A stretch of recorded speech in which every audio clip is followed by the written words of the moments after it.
할렐루야. 오늘도 주일 예배 자리에 나오신 이제 복된 교회 청년 여러분 모두를 주님의 이름으로 환영하고 축복합니다. 우리 양옆에 있는 이제 친구들과 이제 청년들에게 이렇게 인사할까요? 당신은 등경입니다. 함께 인사하겠습니다. 당신은 등경입니다. 째려보는 청년들이 있는데, 이제 지난주 어떻게 한 주 동안 하나님 예수님의 빛을 반사하는 그런 등경 같은 역할을 잘 감당하고 오셨나요? 우리는 지난주에 어떤 말씀을 나눴나요? 우리는 스스로 빛을 비추는 존재가 아니라 우리는 그 빛 대신 예수님을 반사하는 반사체인 그 빛을 담아내는 그 등잔 같은 역할, 등경 같은 역할을 한다고 말씀드렸죠. 그래서 우리는 교회에서의 등경뿐만 아니라 세상 한가운데 나가서 그 방 한가운데에 그 빛을 담는 그 등경 같은 역할을 감당하는 것이 그리스도인의 역할이라고, 사명이라고 말씀드렸죠. 대림전 기간 동안 이런 것들을 잘 묵상하면서 정말 세상 속에서 그리스도인으로서 어떻게 살아가야 되는지, 나는 교회 안에서만 온실 속의 화초가 아니었는지를 고민하면서 나아가는, 스스로 하나님께 질문하면서 신앙의 질문이 매일매일 생겨나면서 그런 영적 기쁨이 생겨나는 청년 여러분 모두가 되기를 소망합니다. 자, 오늘은 이제 방주 이야기입니다. 방주하면 뭐죠? 배이죠, 배. 자, 방주는 배죠. 그러면 방주 말고 또 다른 유명한 배가 뭐가 있을까요? 우리 2022년에 어떤 드라마가 유행했었죠? 재벌집 막내 아들. 그때 진도준이 어떤 영화를 부모님한테, 아버지에게 수입하라 그랬나요? 타이타닉이었죠. 자, 타이타닉호가 그 당시에는 300m로 가장 화려하고 최신식 기술을 가지고 있었던 배였습니다. 그리고 절대 그 모든 사람들이 이 배는 침몰할 수 없다라고 호언장담했던 그러한 배였죠. 하지만 어떻게 되었나요? 1912년 영국에서부터 출발해 미국으로 가던 도중에 2200명의 승객 중 1500명이 죽고 말았습니다.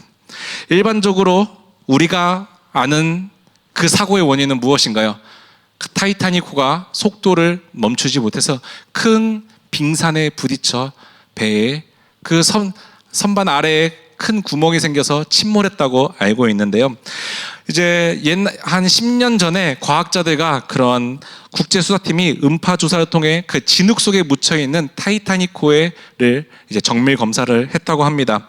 그런데 여기서 발견된 놀라운 사실은 그 타이타닉호에서 발견된 그 파손된 부위는 생각보다 엄청 작았다고 합니다.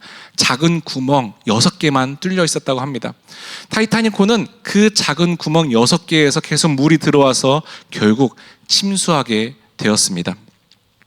미국 개신교 신학자이자 목사님이, 유명한 목사님이던 존 메가던 목사님은 이 세상을 보고서 이렇게 말씀하셨는데요. 전 세계는 침몰해가는 타이타닉호와 같다. 이 말은 무슨 의미인가요? 죄로 인해 이 세상은, 그리스도인들과 모든 세상은 침몰해 가고 있다. 하지만 그 침몰의 그 구멍의 크기는 생각보다 작고, 우리가 말하는 그 큰 살인 같은 큰 죄가 아니라 우리가 늘 일상에서 당연시하게 우리가 세상과 타협하면서, 나 인생에서 타협하면서 지었던 그 자그마한 죄들이 쌓이고 쌓여서 결국 타이타닉호처럼 이 세상은 침몰하게 될 것이다. 이렇게 말했습니다. 하지만 오늘 본문은 어떠한 역경과 궂은 날씨와 홍수가 와도 침몰하지 않는 배가 등장하죠. 바로 노아의 방주입니다. 여러분들은 어렸을 때부터 초신자도 있겠지만 수없이 이 노아의 방주 이야기를 애니메이션, 만화, 그리고 수많은 설교, 소년부, 중등부, 고등부를 거쳐서 수많은 설교들을 들어왔을 것입니다. 여러분들에게 묻습니다. 여러분들은 그 노아의 방주 이야기를 통해서 어떠한 메시지를 얻으셨나요? 그 노아의 방주 이야기를 통해서 어떠한 하나님으로부터 메시지를 받아서 그 메시지를 이 삶에서 적용하고 살고 계셨나요? 오늘은 많이 들어서 좀 뻔하지만 뻔하지 않는 그 노아의 방주 이야기를 여러분과 나누고자 합니다. 노아의 방주 이야기는 이렇게 시작됐는데요. 우리 다 함께 창세기 6장 5절의 말씀을 한 목소리로 읽도록 하겠습니다. 함께 읽겠습니다. 여호와께서 사람의 죄악이 세상에 가득함과 그의 마음으로 생각하는 모든 계획이 항상 악할 뿐임을 보시고. 아멘. 사랑하는 우리 복된 교회 청년분 여러분, 사람은 원래 태초에 어떻게 지음 받았나요? 하나님의 모양과 형상대로 지음 받았죠. 하지만 그 하나님의 모양과 형상대로 받은 그 인간에게 죄가 틈타 들어와 죄악을 하나님 앞에 범죄하고 말고 그 다음에 에덴 동산에서 쫓겨나면서 그 다음부터 계속해서 인간은 죄를 반복하는 역사를 시작하게 되었죠. 이후로 계속 인간은 타락하게 되었습니다. 그러한 모습을 보고 하나님은 어떻게 말씀하셨나요? 우리 다 함께 6절의 말씀 한 목소리로 읽겠습니다. 함께 읽겠습니다. 땅 위에 사람 지으셨음을 한탄하사 마음에 금신하시고. 하나님은 창세기 1장에 분명히 사람을 지으시고 보시기에 심히 좋았더라고 말씀하셨습니다. 하지만 고작 그 5장 뒤에 창세기 6장에는 어떻게 말씀하시나요? 이 인간을 지으신 것을 후회하고 한탄하셨다고 말씀합니다. 창조하셨을 때 그 하나님이 느꼈던 그 기쁨은 이제는 사라졌다는 말씀인 것이죠. 그렇다면 인간은 어떠한 죄를 지었기에 하나님의 그렇게 한탄하고 실망스러우셨을까요? 우리 다 함께 6장 2절의 말씀을 한 목소리를 읽도록 하겠습니다. 함께 읽겠습니다. 하나님의 아들들이 사람의 딸들의 아름다움을 보고 자기들이 좋아하는 모든 여자를 아내로 삼은지라. 아멘. 하나님의 자녀들은 사람의 딸들의 아름다움을 보고 자기들이 좋아하는 모든 여자를 아내로 삼았다고 말씀합니다. 여기서 말하는 사람의 딸들은 무엇일까요? 여기서 아름다움, 아내로 삼았다는 것은 세상의 힘과 세상이 추구하는 가치를 의지하면서 살았다는 말씀입니다. 하나님의 자녀로서의 기준을 버리고 세상의 기준에서 세상과 타협하면서 이건 괜찮겠지? 이거 괜찮으면 이것도 괜찮겠지 하면서 계속해서 세상과 타협하면서 어느새 내 삶의 습관이 죄가 되었다는 것을 의미하는 것이죠. 이것을 우리는 죄악이라고 부릅니다. 죄를 원어로 하면 뭐라고 부르는지 아시나요? 하마르티아. 죄를 원어로 하면 하마르티아입니다. 그러면 하마르티아 무슨 뜻인가요? 관역에서 벗어나다. 하나님이란 관역에서 벗어난 것을 우리는 죄라고 부릅니다. 이것이 바로 죄입니다. 우리는 하나님을 원래 찬양하고 예배하기 위해 지어진 존재입니다.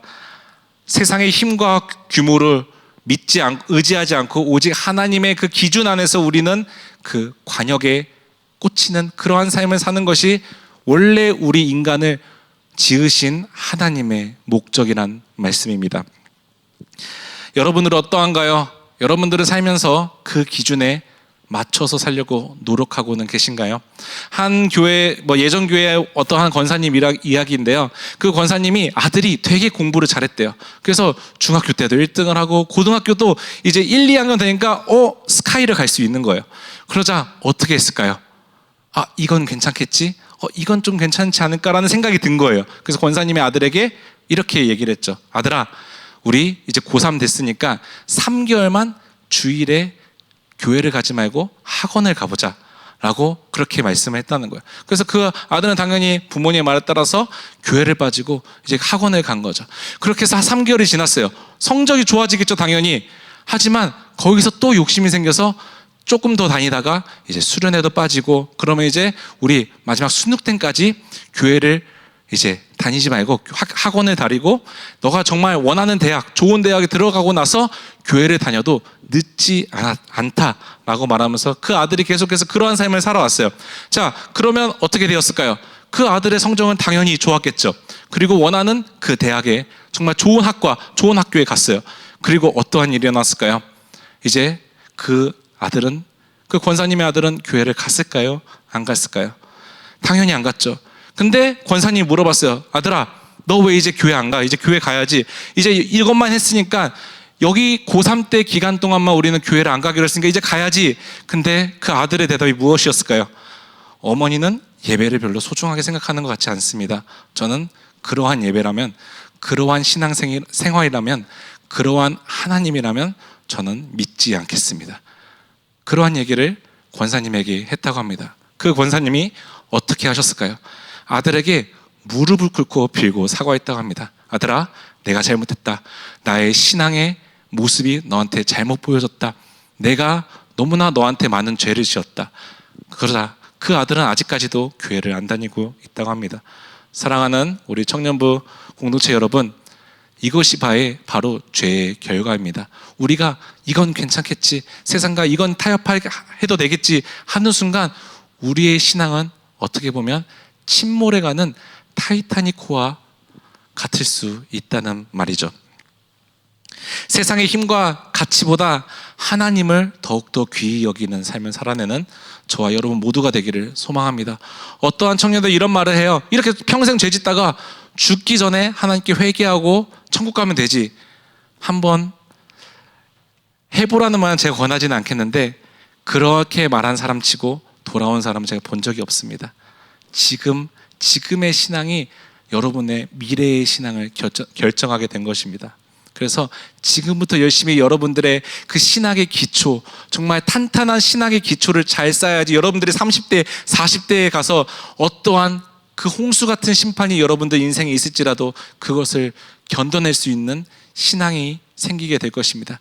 지금부터 세상의 힘과 규모를 의지하지 말고 그 하나님의 기준에, 그 성경에서 말하는 그 하나님의 기준에 맞춰서 살아내고자 하는 그런 노력을 보이는 청년부 모두가 되기를 주님의 이름으로 간절히 소망합니다. 노아가 살던 시대는 어땠나요? 인간들이 계속 죄를 지었어요. 그 세상의 아름다운 것에 취하고, 그리고 세상의 여자들과 같이 살면서 세상의 기준에 맞춰서 타협하면서 살게 된 것이죠. 더 이상 하나님은 이 광경을 지켜보지 않으셨습니다. 그리고 어떻게 하겠다고 말씀하셨죠? 지면에서 모든 것을 쓸어내 버리겠다고 말씀하셨습니다. 제가 전자기기를 되게 좋아합니다. 그전 사역에서도 미디어 총괄을 했었기 때문에 늘 전자기기를 저는 최신의 그 업데이트를 하면서 되게 많은 것을 정보를 얻으면서 되게 전자기기에서 되게 좋아했는데요. 전자기기가 고장나면 어떻게 되나요? 사소한 것은 고칠 수가 있어요. 하지만 정말 많은 부품들이, 특히 아이폰 같은 거 전자기기 조금만 고장나면 정말 이걸 고치는 것보다 새 거를 사는 게 더 이득인 경우가 있죠. 예전 교회 목사님이 어느 날 이제 저희 사무실에는, 예전 교회는 이제 다 파티션이 쳐져가지고 사무실인데, 어떤 목사님이 갑자기 뭐야 이러는 게요. 그래서 가보니까 갑자기 마우스가 왔다 갔다 거리고 창이 꺼졌다 켜졌다 그러는 거예요. 그래서 이것저것 다 해봤는데 한 3일을 그렇게 다 고생을 했어요. 근데 계속해서 마우스도 바꿔보고 키보드도 바꿔보고 컴퓨터 본체도 바꿔봤는데 똑같은 문제가 일어나는 거예요. 그래서 케이블도 바꿔보고 그랬는데도 문제가 해결되지 않는 거예요. 결국 어떻게 했을까요? 흔히 말하는 포맷을 해버렸죠.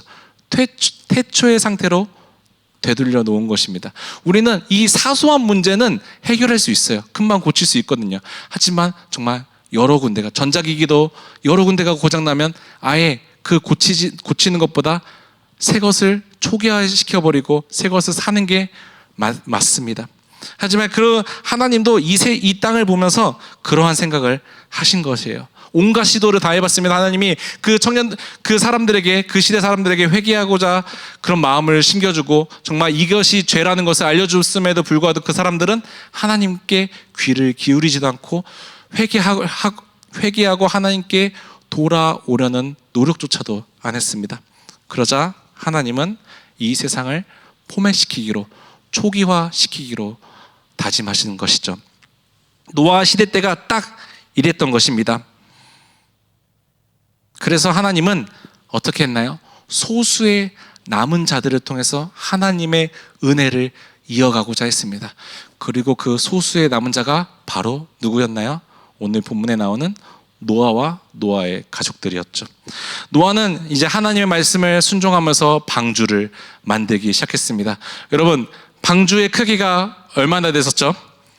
그 성경의 말씀대로 길이는 몇 규빗이었죠? 300규빗, 너비는 50규빗, 높이는 30규빗입니다. 이거를 미터로 환산하면 길이는 135m, 이제 너비는 22m, 높이는 13.5m입니다. 축구장보다 조금 더 큰 크기를 노아 혼자서 만들고 있었던 것입니다. 이거를 그러면 혼자서 몇 년이라는 세월 동안 지었나요? 120년 동안 이 노아의 방주를, 이 방주 하나만을 위해서 노아는 120년이나 시간을 보내면서 지었던 것입니다. 사랑하는 청년 여러분, 세상 사람들이 노아가 방주를 짓는 모습을 보고 어떻게 생각했을까요? 여러분들이 만약에 내 옆에 있는 이웃 주민이 갑자기 뭘 만들고 있어요. 그것도 120년 동안. 서서히 보이겠지만 1, 2년 봐서는 아무것도 안 보입니다. 여러분들은 그걸 시간 낭비라고 생각하겠죠. 당연히 저거 쓸데없는 짓이다. 비도 안 오는데 왜 벌써부터 방주를 저렇게 오랜 시간 동안 짓냐. 그러면서 그 방주를 짓는 사람을 무시했을 것입니다. 그리고 또 한 가지가 있었는데요. 그 사람들은 노아를 죽이고 싶었을 것입니다. 왜 그랬을까요? 그 120년 동안 노아가 방주를 짓는 행위가 어떤 것이었나요? 너희는 틀렸다. 너희는 죄인이다. 너희는 곧 심판을 받을 것이다. 그 메시지가 노아가 방주를 짓는데 계속해서 그 메시지를 그 사람들에게 던지고 있었기 때문에 그 사람들은 그 노아를 죽이고 싶었을 것입니다. 이것을 노아의 그 방주 짓는 행위는 이러한 상징을 가지고 있는 것이죠. 세상 사람들은 그 세상적 기준에 맞춰서 그 세상을 숭배하면서 살아가고 있습니다. 노아는 세상을 물로 심판할 그 하나님을 경배하면서 살았죠. 이 광경은 신약 시대에도 똑같이 등장하는데요. 노아가 방주를 지었듯이 구약의 수많은 선지자들은 무엇을 말했나요? 이 땅에 오실 예수 그리스도를 계속해서 말했습니다. 이 땅에 메시아가 올 것이다. 이 땅에 우리를 구원해 주실, 우리를 죄에서 구원해 주실 예수 그리스도가 올 것이다. 그렇게 말씀했죠. 그리고 수많은 사람들이, 구약에 있는 수많은 사람들이 그 이 땅에 오실 메시아를 기다렸죠. 그리고 예수님이 이 땅에 오셨습니다. 하지만 정작 신약시대 때 예수님이 이 땅에 오셨을 때 어떻게 했나요? 그렇게 기다려온 메시아를 만났습니다. 몇천 년 동안, 몇백 년 동안 기다려온 그 소문으로만 듣던 메시아가 나타나는 것이죠. 하지만 그 사람들은 예수님을 어떻게 했나요? 십자가에 못 박아 죽이려고 했습니다.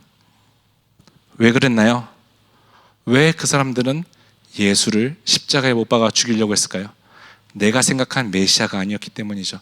내가 생각한 이 땅에 오실 메시아이신 예수 그리스도는 저딴 모습은 아닐 거라고 장담했기 때문입니다. 그렇기 때문에 이 사람들은 세상의 기준에 맞춰서 자기를 형통하게 만들어주고 자기에게 더 큰 권력을 줄 그 메시아를 기다렸던 것입니다. 바리새인들과 서기관들, 율법 학자들이 바로 그러한 사람들이었죠.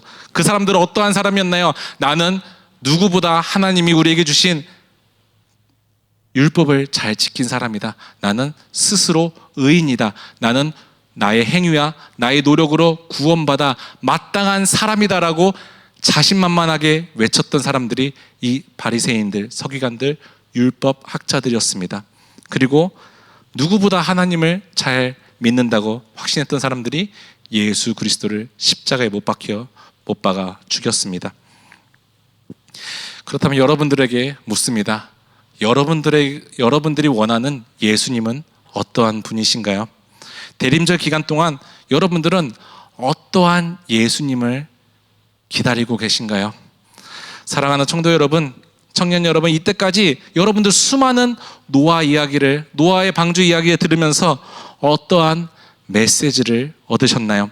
노아처럼 하나님 말씀에 순종해야 된다. 죄를 지으면 안 된다. 하나님 말씀에 순종하면 우리는 구원을 얻을 것이다. 이건 다 행위주의적인 신앙입니다. 방주 사건을 통해서, 이 방주의 사건을 통해서 하나님은 우리에게 무엇을 말씀하고 싶으신 거예요? 제가 이제 교육전도사를 영락교회라는 곳에 있었습니다. 거기서 소년부 친구들이랑 제가 그때는 그 당시에 소년부 담당이었는데 이 설교를 했었어요. 이 본문 설교를. 그래서 애들에게 거기는 이제 퀴즈를 자주 해야지 애들이 반응이 좋아요. 계속 친구들 이름 불러주면서 퀴즈를 해야 되는데 제가 딱 이 질문했어요. 우리 소년부 친구 여러분, 노아의 방주에는 일반 배랑 비교했을 때 없는 4가지가 있습니다. 무엇일까요? 무엇이 있을까요? 속으로 한번 생각해 보시기 바랍니다. 노, 닷, 키, 창문이 없습니다. 노, 닷, 키, 창문. 그렇다면 노아의 방주에는 왜 없을까요? 일부러 빼먹었을까요? 자, 배에서 노는 어떠한 것을 의미하나요? 내가 가야 할 길을 가게 만드는 역할이죠. 그게 없습니다. 왜 없을까요? 그 방주에 탄 사람들은 그 사람들이 원해서 가는 방향이 아니라 하나님이 인도하신 방향으로 가는 존재이기 때문에 노가 없었습니다. 닷의 역할은 무엇이었나요? 내가 멈추고 싶을 때 멈추는 역할입니다. 노아의 방주엔 닷이 없었습니다. 멈추게 하는 그 권한조차 하나님에게 있습니다. 자, 키가 없습니다. 키는 뭔가요? 방향을 원하는 방향으로 갈 수 있는 거죠. 노아의 방주 키가 없습니다. 그 방향은 오직 하나님이 정해주시는 방향. 창문이 없습니다. 왜 창문이 없을까요? 창문은 하늘에만 하나 뚫려 있었습니다. 이 세상을 보지 말고 우리의 하늘 아버지 되시는 하나님만 바라봐라 하기 때문에 노아의 방주에는 창문이 하늘에 딱 하나 뚫려 있었습니다. 이 노, 닷, 키, 창문이 이 노아의 방주에는 없었습니다. 그럼 만약에 여러분들이 이걸 묻습니다. 만약에 이 4가지가 노아의 방주에 있었다고 쳐봐요. 그러면 만약에 이걸 다 해가지고 홍수 심판이 끝나고 아라라사에 도착했을 때 그 노아의 방주에 탄 사람들은 어떠한 생각이 들었을까요? 내가 노를 저어서, 내가 닷을 내려서, 내가 창문으로 방향을 봐서, 내가 키를 방향을 정해서 내가 나를 구원에 이르게 했다. 그 생각에 빠지게 될 것입니다. 이것이 바로 행위주의적인 율법주의적인 신앙입니다. 이것을 하나님은 그 인간의 죄성을 아시고서는 이것을 없애기 위해서 이 노아의 방주에 철저하게 이 4가지를 다 없앴던 것입니다. 그리고 또 다른 특징이 있는데요. 노아의 방주에는 문이 하나밖에 없습니다. 그리고 문은 밖에서만 닫히게 되어 있습니다. 안에서는 닫히지 못해요. 그 닫는 주인 또한 하나님이시다. 그것을 의미하는 것이 이 노아의 방주 안에 다 들어있던 것이었습니다. 나의 노력과 의지 때문에 우리가 구원을 얻은 것이 아닙니다. 우리의 하나님의 그 전적인 의지로, 은혜로 인해 우리는 구원을 얻은 존재임을 우리는 이 노아의 방주 사건을 통해서 알 수 있습니다. 행위로 우리는 구원을 절대 못 얻습니다. 은혜가 있어야지 우리가 그런 행위가 저절로 나올 수 있게 되는 것입니다. 노아의 방주에는 또 다른 특징이 있습니다. 무엇일까요? 바로 방주에만 들어가면 우리는 살게 됩니다. 방주에만 들어가면 우리는 구원을 얻을 것입니다. 어떠한 조건도 필요하지 않습니다. 그 방주 안에만 들어가면 우리는 살게 되는 것이죠. 노아는 120년 동안 어떻게 이 환난과 사람들의 핍박을 견딜 수 있었을까요? 내가 살 길은 내가 지어서 들어갈 방주 안에밖에 그 답이 없다는 것을 알았기 때문입니다. 사랑하는 청년 여러분, 이 방주의 특징을 잘 봐보세요. 누가 생각나나요? 방주의 특징을 보면 예수 그리스도가 생각나야 됩니다. 방주는 이 땅에 우리를 위해 구원하러 오신 예수 그리스도를 상징하는 상징성이 있는 그러한 배입니다. 우리의 어떠한 능력과 노력이 필요 없습니다. 우리는 그저 우리 인생의 방주 되시는 예수 그리스도 안에만 들어가면 우리는 구원을 얻게 될 것입니다. 그래서 오늘 본문 1절은 이렇게 말씀합니다. 우리 다 함께 창세기 7장 1절의 말씀을 함께 읽겠습니다. 여호와께서 노아에게 이르시되 너와 내 온 집은 방주로 들어가라. 방주로 들어가라. 이것이 우리가 이 땅에서, 이 세상에서 구원을 얻는 유일한 방법입니다. 이것을 알려주기 위해 하나님은 이 성경에 오늘 창세기서에 이 노아의 방주 사건을 기록해 놓으신 것입니다. 행위주의적인 신앙을 가지면, 율법주의적인 신앙을 가지면 누가 드러나나요? 내가 드러납니다. 나의 의지, 나의 노력, 나의 달란트가 드러납니다. 하지만 그러한 은혜가 드러나면 오직 예수 그리스도만이 드러나게 될 것입니다. 왜냐하면 자랑할 것은 예수 그리스도밖에 없기 때문이죠. 우리의 구원은 전적인 예수 그리스도의 은혜입니다. 우리 다 함께 7장 2절의 말씀을 한 목소리로 읽도록 하겠습니다. 함께 읽겠습니다. 너는 모든 정결한 짐승은 암수 7씩, 부정한 것은 암수 2씩을 내게로 데려오며. 여러분들에게 묻습니다. 왜 하필 정결한 짐승은 7상씩이고 부정한 짐승은 암수 2씩인가요? 우리는 이 세상을 살아가면서 우리가 정결한 동물이라고, 우리가 정결한 존재라고 착각하곤 합니다. 왜 그런가요? 내가 하나님 앞에서 정직하게 살았기 때문에, 내가 율법을 지키고 하나님의 말씀을 지켰기 때문에 나는 스스로 의인이 될 자격이 있다고 착각하는 것이죠. 여러분들에게 묻습니다. 왜 정결한 짐승만 들어가면 되지? 왜 하필 하나님은 그 방주 안에 부정한 짐승까지 암수 2씩을 데리고 들어갔을까요? 바로 우리가 그 부정한 짐승이기 때문입니다. 홍수 심판 후 방주가 아라랏산에 도착했을 때 무엇을 했나요? 홍수 심판을 끝내기 위해 제사를 드렸습니다. 여러분들에게 묻습니다. 제사를 드릴 때는 부정한 짐승을 드리나요? 정결한 흠없는 짐승을 드리나요? 당연히 흠없는 정결한 짐승을 드리죠. 그 정결한 짐승은 왜 탔을까요? 왜 노아의 방주에는 정결한 짐승이 탔을까요? 부정한 우리의 죄를 씻어주기 위해, 우리의 죄를 구원해주기 위해 탄 것입니다. 정결한 짐승의 죽음을 통해 우리는 정결함을 얻은 것입니다. 예수님이 이 땅에 왜 오셨나요?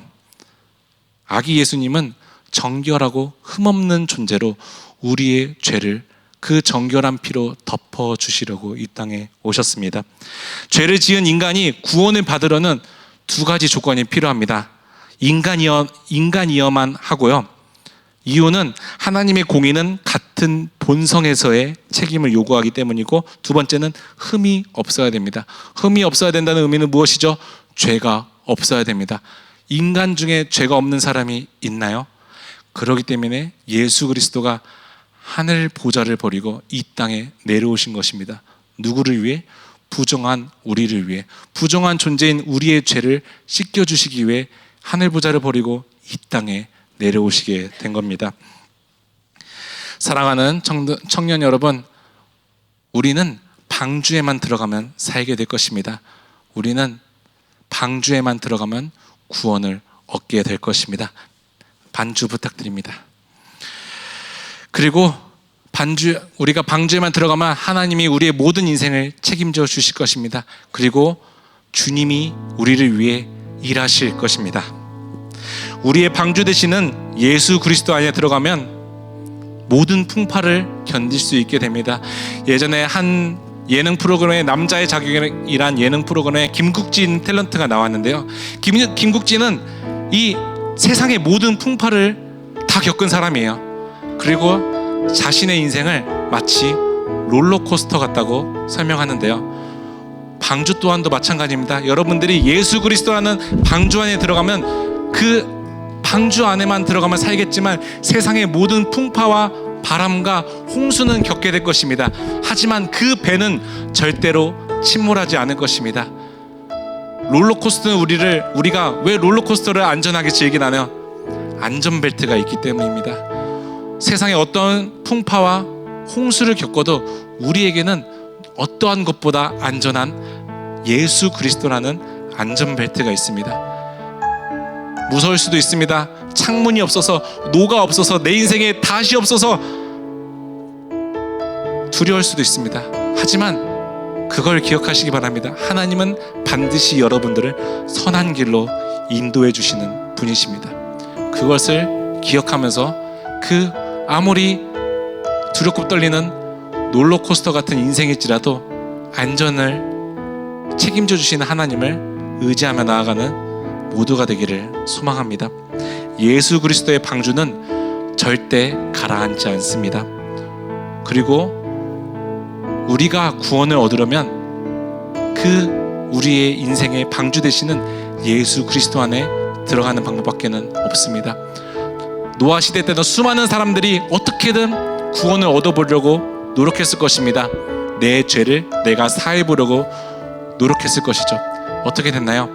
모든 지면이 쓸려갈 때 그 사람들조차도 다 쓸려갔습니다. 키가 크든 잘생기든 능력이 많든 학업이 좋든 예수 그리스도 안에 들어가지 않으면 다 죽게 되는 인생입니다.